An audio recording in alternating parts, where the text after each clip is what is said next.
Est-ce que vous utilisez des stock screeners pour sélectionner vos actions?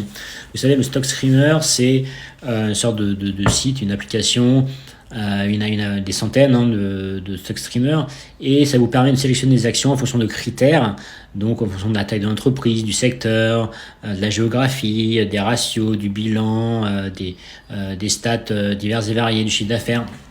Et ça peut être très intéressant d'utiliser. Voilà, là je vous en montre un autre, donc ça ressemble à peu près à la même chose, il y a plein de critères différents et vous pouvez faire des sélections comme ça et dire je veux une entreprise qui a tant de rentabilité, mais aussi qui est dans tel secteur, mais aussi qui n'a pas trop de dettes et aussi etc. etc.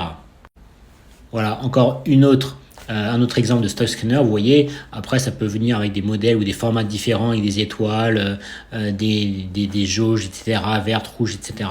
Mais globalement, c'est la même chose, on vient filtrer en fait tout l'univers d'investissement pour qu'au final, en fonction de nos critères, ça nous donne justement juste un petit panier d'actions qui vont répondre à tous ces critères.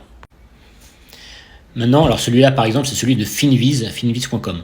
Maintenant, les critères c'est intéressant, mais ça ne fait pas tout. Il n'y a pas que des critères financiers pour sélectionner une entreprise.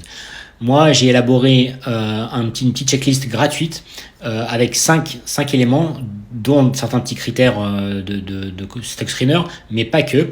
Je vous la fournis gratuitement. Vous mettez en commentaire checklist et je vous envoie le lien gratuitement.